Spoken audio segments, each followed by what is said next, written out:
Today I'm going to show you how our VR panels tool works, and to do that I've got a bit of a screen recording here that you can play along with me. Now to start with, just starting from our website, type in vrpanels.com and you go straight through to our subsite vrpanels.com. From here, what you can do, hit the preview button and you'll be able to see the different types of panel. This will help as we go through the demonstration. And then using the search bar in the top left, search for different types of panels by manufacturer. That is F- for the Firmax panels, B- for our Beta panels, and VK- for our Comelit panels. Next, as we move over to the manufacturer tab, what you'll be able to see is that we can again narrow it down by manufacturer if you weren't sure of the part codes. So again, that's by Bell, by Comelit, by Firmax, by Beta and by our home brand SRS.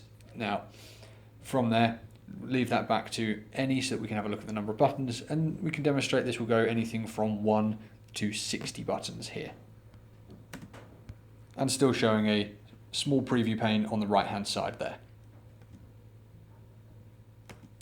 As we go over, we can see material, and that will give you just a straight choice between brass panels and stainless steel. Now, again, we'll flick that back to any while we demonstrate some more of the tools, showing you the audio panels only and the video panels.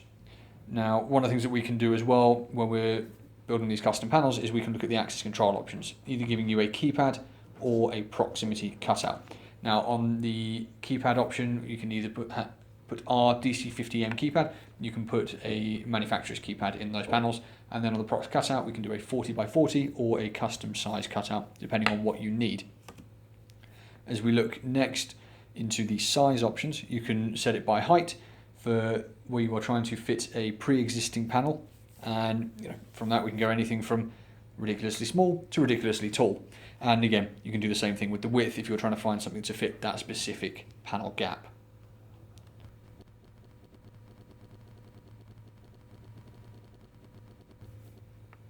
Now, what I'll do is I'll just show you this one panel, and this is an SRS 4101 panel. It's a one-button audio panel, and what I'll show you here is how you can change some of the different options on that panel. So you can always pull up a preview here.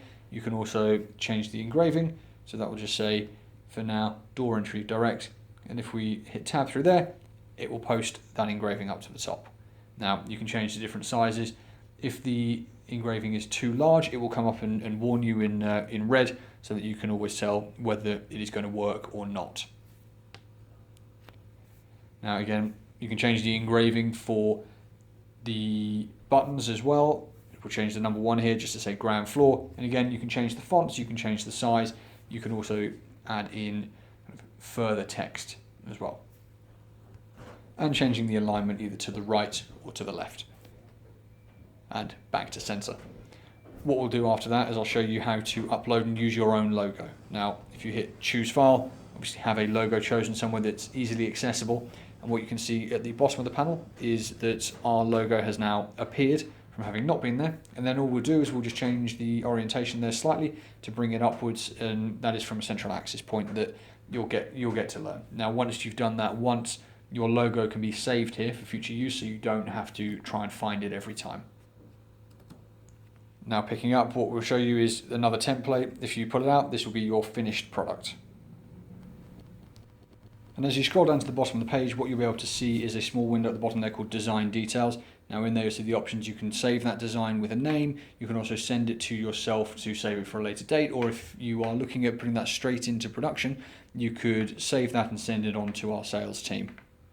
And now I'll just take you back, clicking the link in the top left hand corner will take you back to our main page for VR panels, and you can start the process again on whichever panel you want to go and have a look at next. Thank you for watching, and I hope that was really helpful for you.